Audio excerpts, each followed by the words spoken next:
Assalamualaikum warahmatullahi wabarakatuh. Saya Rizka Indriana dari kelas PAI C7 akan mempresentasikan bab 11 mengenai gerakan dan organisasi Islam modern di Indonesia. Yang pertama ada kompetensi dasar.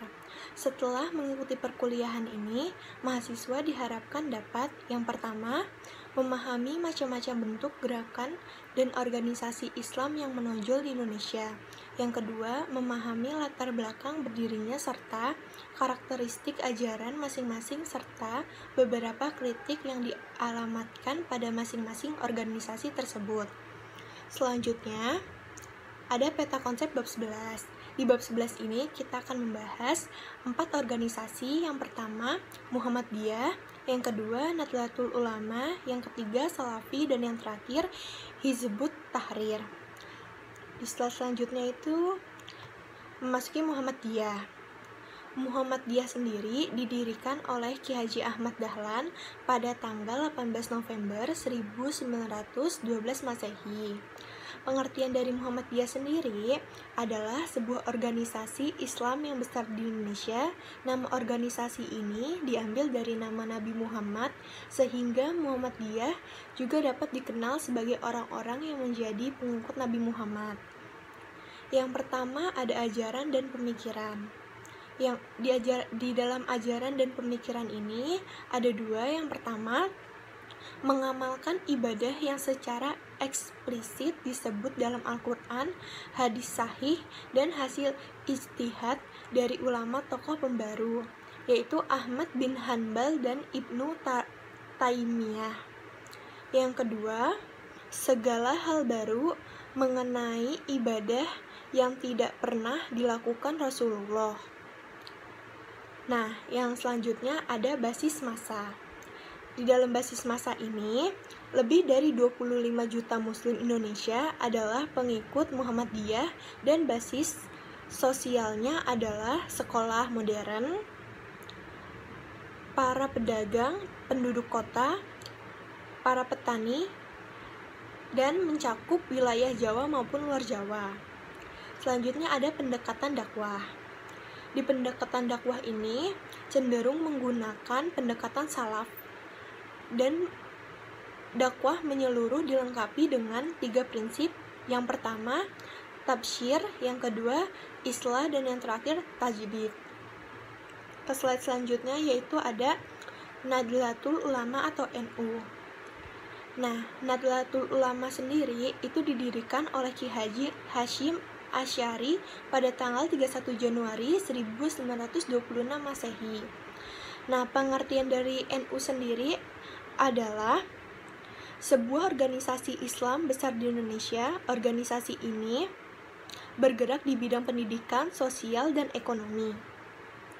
Nah, pendekatan dakwahnya itu dalam pendekatan dakwah, NU banyak menggunakan pendekatan kultural. Prinsip yang dijunjung tinggi adalah aswaja, yaitu tawazun, tasamuh, tawasud, dan istidal.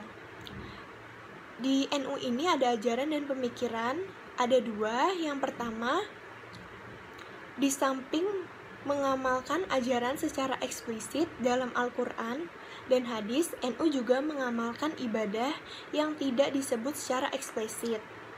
Dan yang kedua, mengikuti hasil istijad imam-imam mazhab 4 dan terutama mazhab Syafi'i. Lanjut ada basis massa. Basis massa ini populasi pengikut NU di Indonesia berjumlah 40 juta jiwa yang mayoritas berada di Pulau Jawa, Kalimantan, Sulawesi, dan Sumatera dengan beragam profesi yang sebagai besar rakyat jelata baik di kota maupun di desa. Selanjutnya ada Salafi. Salafi sendiri adalah 3 generasi muslim awal, yaitu para sahabat, tabi'in, dan tabi'ut.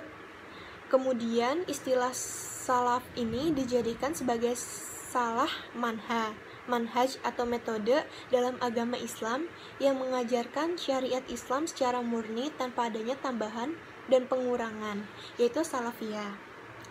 Nah, pendekatan dakwahnya itu untuk urusan agama tidak ada istilah kompromi. Apa yang dipandang tidak benar menurut dalil Al-Quran dan Sunnah secara tegas ditolak. Dan yang kedua, basis masa. Di basis masa ini, pengikut salafi masih sangat sedikit. Pada umumnya, mereka adalah alumni pesantren atau majelis taklim yang diasuh oleh para ustadz tamatan sekolah Timur Tengah. Dan selanjutnya, ada ajaran dan pemikiran. Upaya pembersihan ragam bid'ah dalam kurung hajar mubtadi itu memandang politik praktis sebagai bid'ah dan penyimpangan.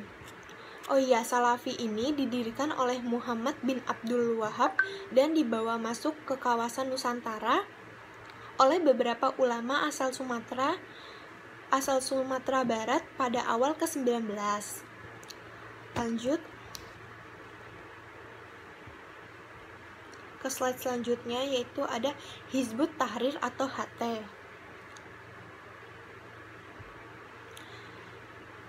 Yang pertama itu ada latar belakang. Latar belakangnya itu didirikan oleh Taqiyuddin An-Nabhani pada tahun 1953 di Al-Quds, Palestina. Terus yang kedua ada ajaran dan pemikiran. Yang pertama di ajaran dan pemikiran itu ada menegakkan syariat Islam dalam setiap aspek kehidupan.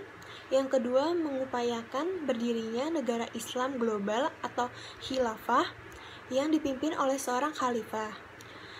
Lanjut, yang ketiga ada basis massa.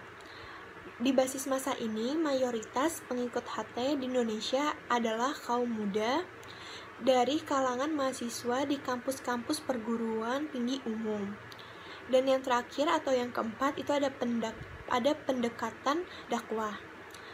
Di pendekatan dakwah ini, pendekatan yang digunakan adalah pendekatan demonstratif publikatif.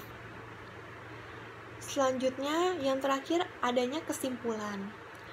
Di kesimpulan ini, ada keempat organisasi di atas memiliki beberapa perbedaan mendasar yang sulit untuk disatukan.